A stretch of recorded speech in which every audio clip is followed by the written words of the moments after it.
Well, good evening. Coming to you on May the 9th, after the Victory Day parade and Vladimir Putin's speech. I guess I was wrong on expecting a victory, declaration of victory, mission accomplished statement. And as I kind of predicted in my last video, I think what's more important is to explore the reasons why not, and why basically not declare either an escalation or a victory statement, which were the more predictable. And I think at least most people were predicting escalation. I knew escalation was not going to take place. There was no way Putin could mobilize without prohibitive political risks, and he was just not going to do that. On the other hand, I fully expected him to declare victory and kind of entrench himself, declaring that he had secured the basic objectives of protecting the Donbass and establishing a land corridor to Crimea, as well as perhaps declaring some type of annexation of the Kherson and Donbass areas after putting together a referendum on the matter. But he didn't do that. I saw the speech, and it struck me as this is a man who is slowly coming to accept the inevitability of defeat. It was a very dark speech.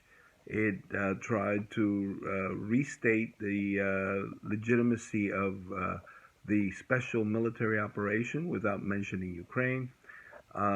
He did acknowledge significant losses and those being a tragedy. So I think he's perhaps preparing the Russian people for the news that this defeat is coming, and in fact, in terms of the loss of life and material, it's already here. I think that this is also an indication that he is, I think, slowly coming to accept defeat, and perhaps even seeing his own eclipse on the horizon. The speech was incredibly dark. I mean, he used kind of the culture war argument that Russia is standing for tradition, and that the West, decadent as it is trying to corrupt Russia and defeat Russia, because Russia stands as the last bastion of tradition and history. He tried to associate that with the defeat of the Nazis, trying again to associate the Ukrainians with Nazism.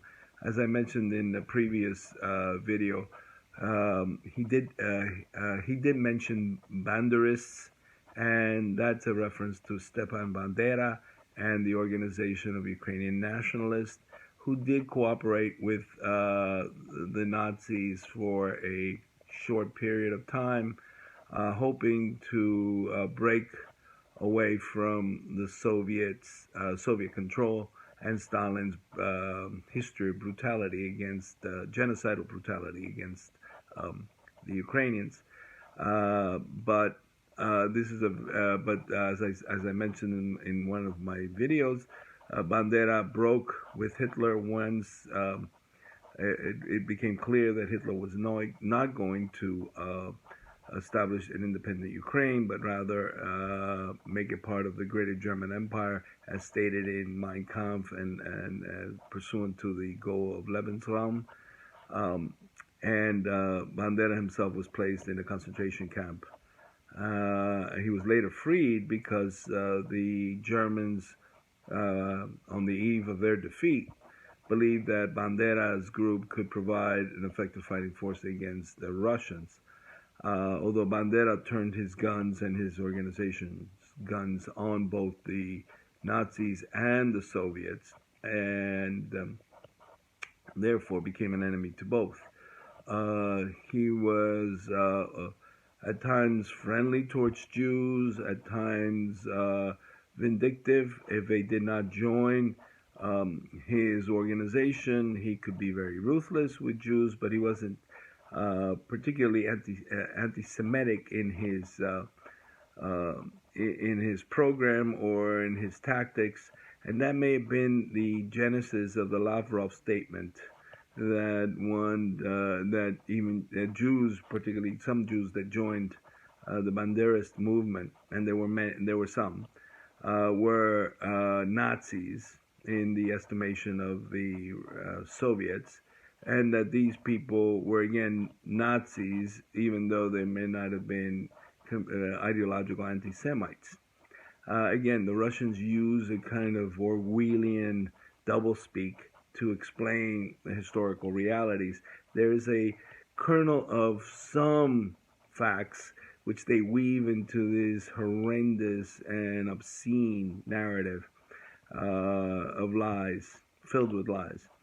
But again, Putin did mention Banderas, and there are Banderas in the Azov battalion.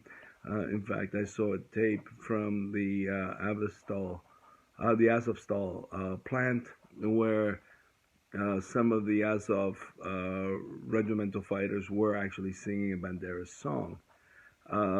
Again, Stepan Banderas was an extreme Ukrainian nationalist, and tactically he was associated with the Nazis. He did not share in a kind of racial